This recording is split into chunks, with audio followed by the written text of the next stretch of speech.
बहुत समय पहले की बात है। किसी नगरी का एक राजा हुआ करता था। उस राजा की ख्याति दूर दूर तक फैली हुई थी और उसके कई पड़ोसी राज्य मित्र भी थे। उस राजा को एक दिन एक पड़ोसी राज्य के राजा ने 2 बाज के बच्चे उपहार के स्वरूप में दिए और उस राजा से कहा, हे महाराज, ये दोनों बच्चे बड़े ही कीमती हैं। इनके जैसे विशालकाय बाज आपने आज तक कभी नहीं देखे होंगे और यह अपनी नस्ल के बचे हुए कुछ गिने चुने में से हैं। लेकिन मेरी एक बात ध्यान रखिएगा कि इनकी देखभाल बड़े ही ध्यान से करनी पड़ती है, वरना इनकी मृत्यु भी हो सकती है। इसलिए बड़े ही ध्यान से आपको इनका ध्यान रखना होगा और जब ये बड़े होंगे तो आपने इनके जैसा विशालकाय बाज कभी नहीं देखा होगा। राजा को यह उपहार बहुत पसंद आया। राजा ने तुरंत ही एक अनुभवी व्यक्ति को बुलाया जो इन बाजों का ध्यान रख सके, इनका ख्याल रख सके। और जैसे ही वह व्यक्ति दरबार में पहुंचा, राजा ने उसे आदेश दिया कि आज से ये दोनों बाज के बच्चे तुम्हारे पास रहेंगे और तुम्हें इनका खूब ध्यान रखना होगा और इनका अच्छे से ख्याल रखना होगा। जब ये बच्चे बड़े हो जाएंगे तब मैं इनसे मिलने आऊँगा, लेकिन ध्यान रखना कि इन्हें बड़े ही ध्यान से पालना होगा, अन्यथा इनकी मृत्यु हो सकती है और यदि ऐसा हुआ तो मैं तुम्हें मृत्यु दंड दे दूंगा। और याद रखना कि इनकी देखभाल में कोई कसर नहीं बचनी चाहिए। जो कुछ तुम मांगोगे वो सब तुम्हें मिलेगा, लेकिन इनका ध्यान तुम्हें बहुत ही अच्छे से रखना होगा। वह व्यक्ति राजा के इस आदेश का पालन करता है। वह उन बाज के बच्चों को अपने साथ लेकर के अपने घर चला जाता है। वह वहाँ उनका ध्यान रखता है, उनका पालन पोषण करता है और उनकी हर एक जरूरत को पूरा करता है। काफी दिनों की मेहनत के बाद आखिरकार वो बाज के बच्चे बड़े हो जाते हैं और दोनों ही बड़े ही विशालकाय थे और देखने में दोनों ही बड़े ही शानदार लग रहे थे। यह बात राजा तक पहुंचा दी गई कि वह अब दोनों बाज के बच्चे बड़े हो चुके हैं और दोनों ही बहुत ही विशालकाय हैं और दोनों बड़े ही शानदार दिखते हैं। राजा यह बात सुनकर बड़ा प्रसन्न हुआ और वह उन दोनों बाजों से मिलने के लिए उस व्यक्ति के घर पहुंचा। वहां पर उसने देखा कि वह व्यक्ति उनका बड़ा ही ध्यान से ख्याल रख रहा था, उनकी बहुत ही अच्छे से देखभाल कर रहा था। राजा जब वहां पहुंचा तो उस अनुभवी व्यक्ति ने राजा को प्रणाम किया और उन्हें आसन ग्रहण करवाया। तभी राजा ने उस व्यक्ति से कहा, तुमने बहुत मेहनत की है। तुम्हारी इस मेहनत का ही परिणाम है कि ये बाज अभी तक जिंदा हैं और दोनों इतने विशालकाय हैं और देखने में भी बड़े शानदार लग रहे हैं। तुम्हारी इस मेहनत से मैं बहुत खुश हुआ। मैं इसके लिए तुम्हें मुंह मांगा इनाम दूंगा। राजा के मुख से ये सारी बातें सुनकर वह व्यक्ति बड़ा प्रसन्न हुआ। उसकी खुशी का कोई ठिकाना नहीं था। तभी वह व्यक्ति राजा से कहता है, हे राजन, मैंने आज तक ऐसे बाज कभी नहीं पाले थे। ये बाज बड़े ही अनोखे हैं, बड़े ही अलग किस्म के हैं और मैंने इनका ध्यान बड़ी मेहनत से रखा है। मैंने जितना इनका ध्यान रखा है उतना तो मैंने अपने परिवार का भी ध्यान नहीं रखा। इनका ख्याल रखने के लिए मैंने दिन रात तक नहीं देखा। मैं बस इनका ख्याल रखने में जुटा रहा। उस व्यक्ति की ये सारी बातें सुनकर राजा उस व्यक्ति से कहते हैं, मैं तुम्हारी मेहनत से बहुत खुश हुआ, लेकिन अब मुझे इनकी उड़ान देखनी है। मैंने सुना है इनकी उड़ान बड़ी ही शानदार होती है और मुझे इनकी उड़ान देखनी है। तुम इन्हें उड़ने का इशारा करो। राजा की इस आज्ञा का पालन करते हुए उस व्यक्ति ने उन दोनों बाजों को उड़ने का इशारा किया। उस व्यक्ति के इशारे पर दोनों ही बाजों ने अपने पंख खोले और उड़ान भरनी शुरू की। पहला बाज आसमान की ऊंचाइयों को छू रहा था मानो कि वह अकेला ही इस दुनिया में है जो उड़ने के लिए बना है। वहीं पर दूसरा बाज, उसने कुछ देर तक उड़ान भरी, वह इधर उधर घूमा और फिर वापस आकर उसी डाली पर बैठ गया जिस डाली से उसने उड़ान भरी थी। राजा को यह बात कुछ समझ नहीं आई। राजा ने उस व्यक्ति को फिर से इशारा किया कि वह उसे उड़ने का इशारा करे। उस व्यक्ति ने एक बार फिर से उस बाज को उड़ने का इशारा किया। उसने एक बार फिर से उड़ान भरी। फिर से वह कुछ देर तक उड़ा और फिर वापस इधर उधर घूमकर फिर उसी डाली पर आकर बैठ गया। राजा बड़ा ही आश्चर्यचकित था। राजा यह सोच रहा था कि कहीं इसकी तबीयत तो नहीं खराब या फिर इसे कुछ हो तो नहीं गया। राजा ने उस व्यक्ति से कहा कि इसे क्या हुआ है, कहीं इसकी तबीयत तो नहीं खराब है जिस वजह से इसे उड़ना अच्छा नहीं लग रहा, या फिर तुमने इसके साथ कुछ किया है। तभी वह व्यक्ति कहता है, नहीं नहीं महाराज, इसमें मेरी कोई गलती नहीं है, यह पूरी तरह से स्वस्थ है। लेकिन जब से मैं इन्हें पाल रहा हूं, मैंने यही देखा है कि वह बाज जो आसमान की ऊंचाइयों को छू रहा है वह हमेशा इसी तरह से उड़ता है, और यह जो बाज है यह केवल कुछ दूरी तक ही उड़ता है और उसके बाद आकर वापस इसी डाली पर बैठ जाता है। यह बात राजा को हजम नहीं हुई।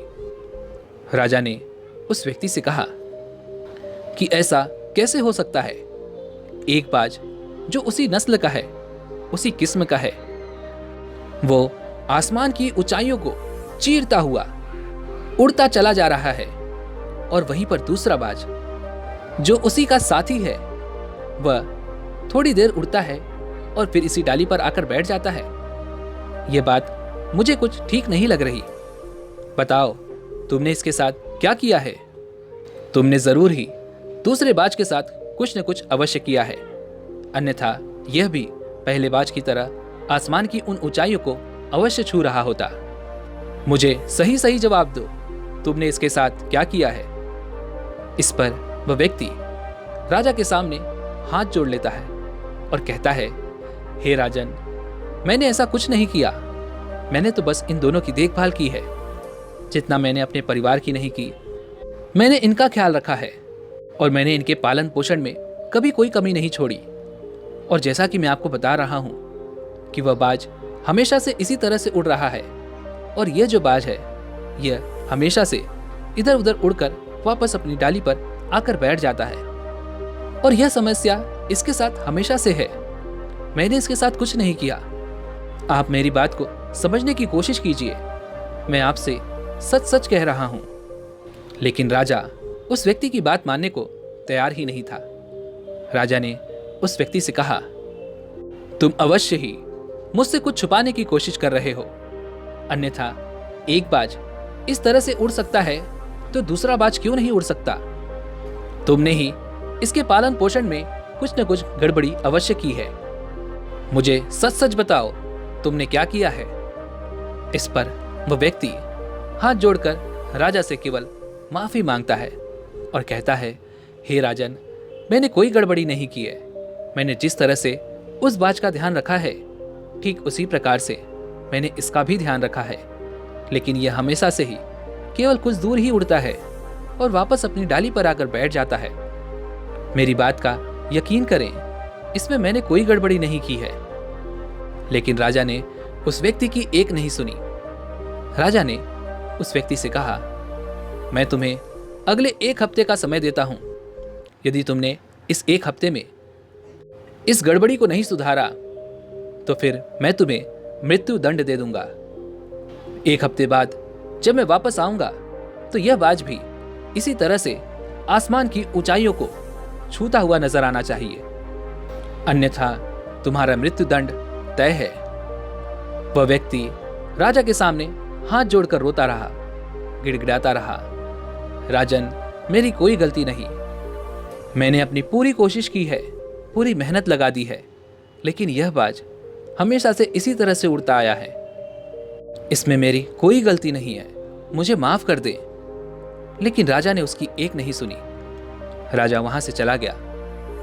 और अगले 7 दिनों के लिए उन बाजों को फिर से उसी व्यक्ति के पास छोड़ दिया। धीरे धीरे एक एक करके 7 दिन बीत गए। राजा फिर से उस व्यक्ति के पास लौटा और अभी तक वह बाज इसी तरह से उड़ रहा था।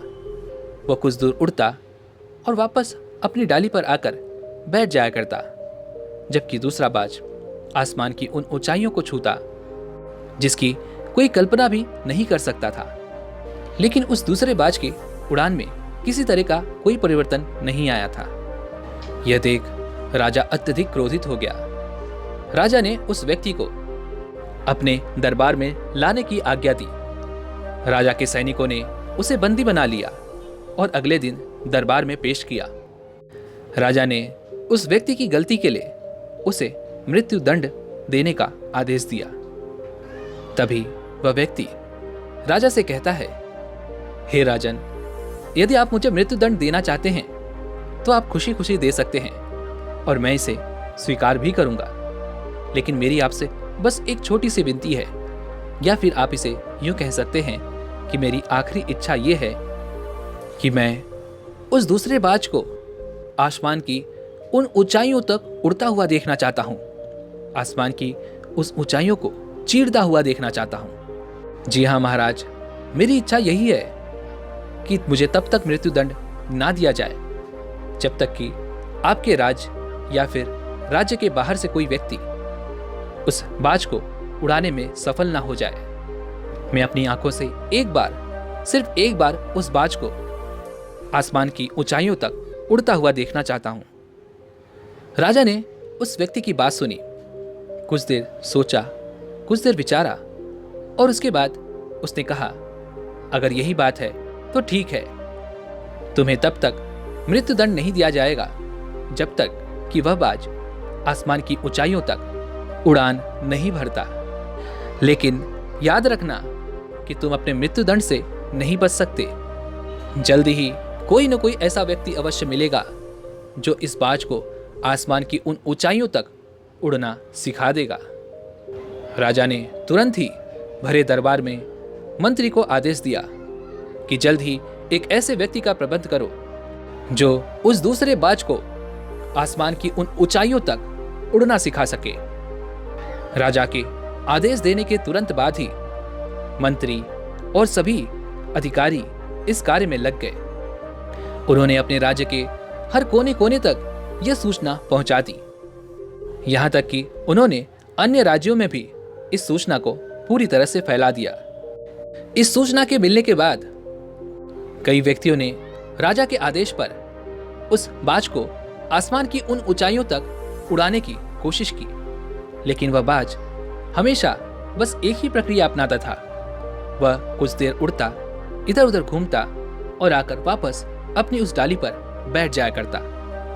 यह देख सभी ने अपने हाथ खड़े कर लिए और कोई भी व्यक्ति उस बाज को आसमान की उन ऊंचाइयों तक उड़ाने में सक्षम नहीं था। यह सारा दृश्य राजा ने खुद अपनी आंखों से देखा और राजा को यह प्रतीत होने लगा कि लगता है कि इस बाज में पैदाइशी दोष है, जिस कारण यह बाज आसमान की उन ऊंचाइयों तक उड़ने में अक्षम है। अर्थात यह बाज आसमान की उन ऊंचाइयों तक उड़ नहीं सकता। लेकिन फिर भी राजा ने सोचा कि मुझे एक और कोशिश करनी चाहिए।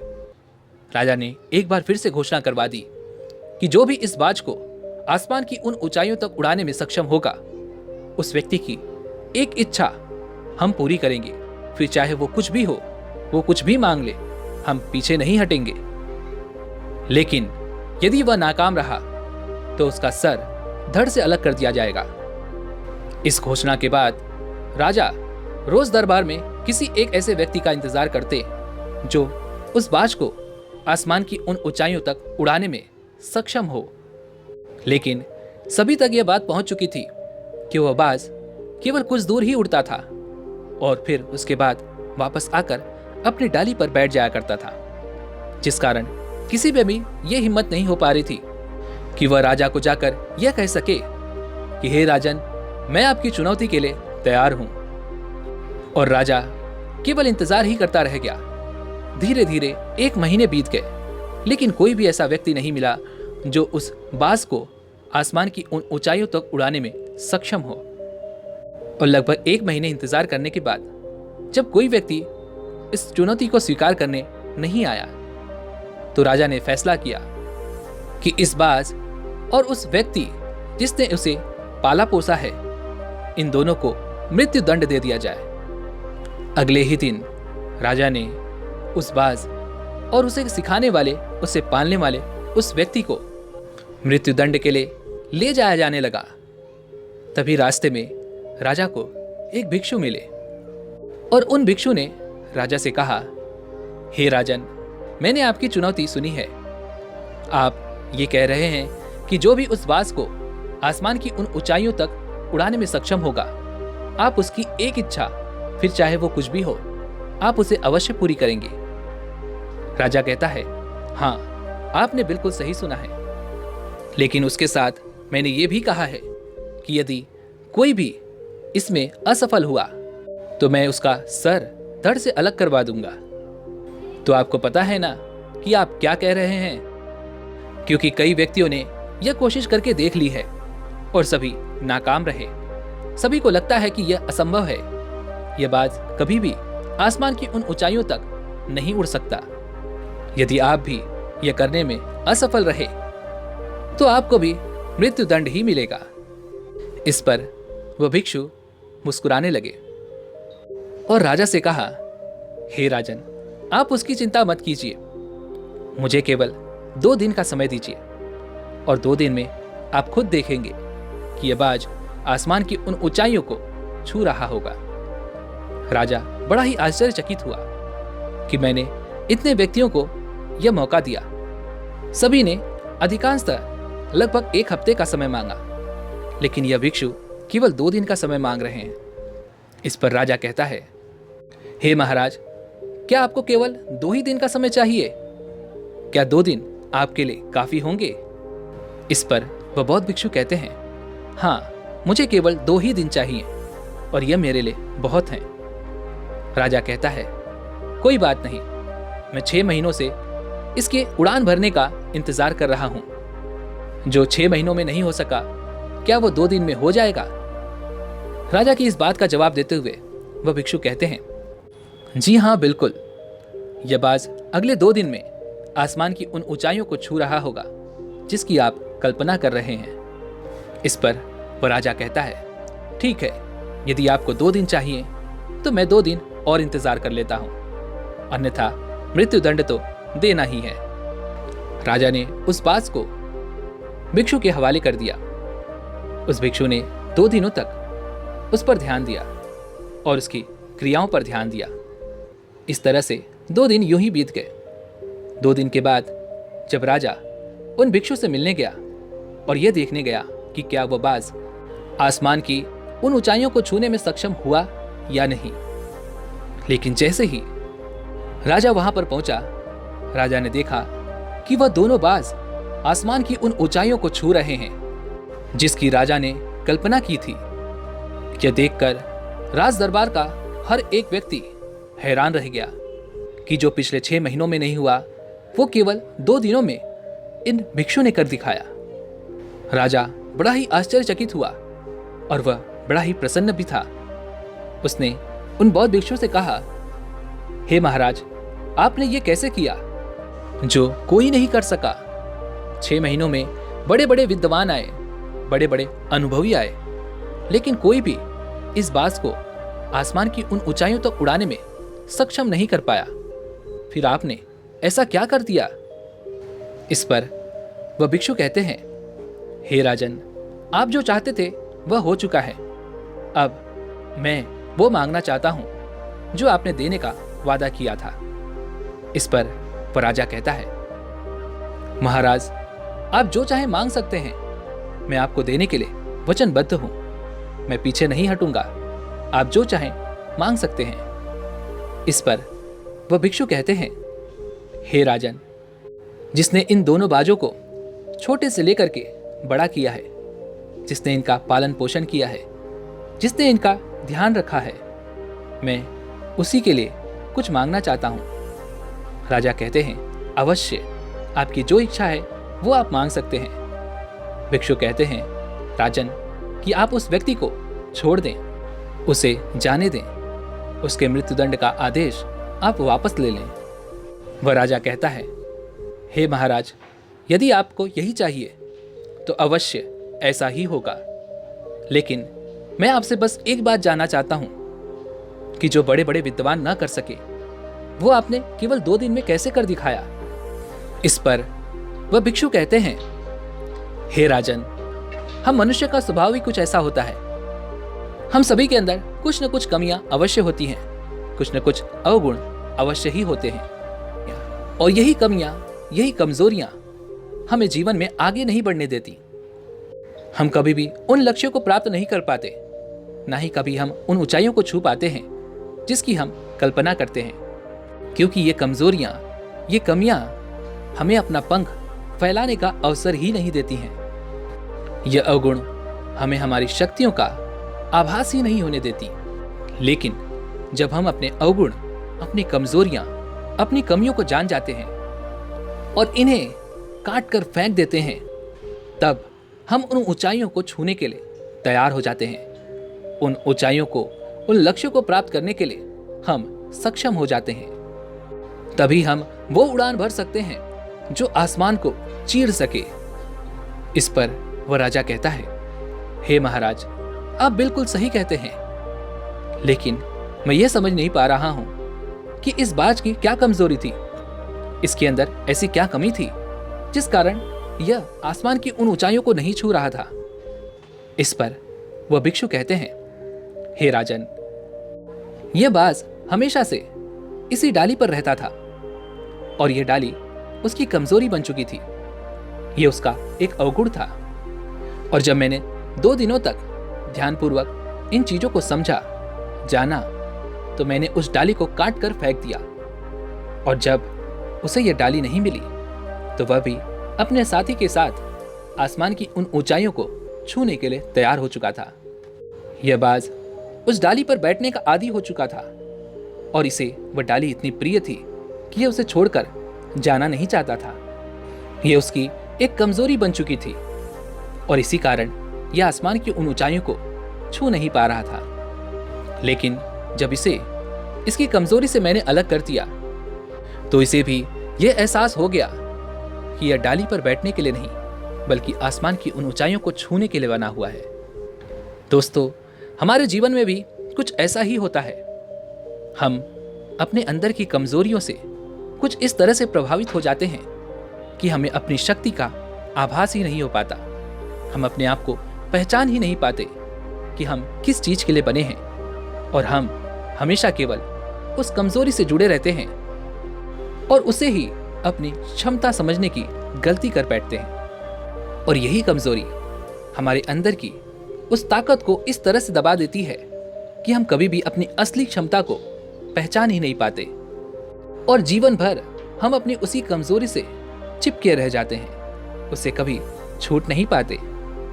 लेकिन जो व्यक्ति अपनी इन कमजोरियों को समझ जाता है, उन्हें पहचान पाता है, वह इनसे अलग होकर अपनी शक्ति का अनुभव कर पाता है। और जो व्यक्ति ऐसा करने में सक्षम होता है, उसे आसमान की उन ऊंचाइयों को छूने में कोई नहीं रोक सकता।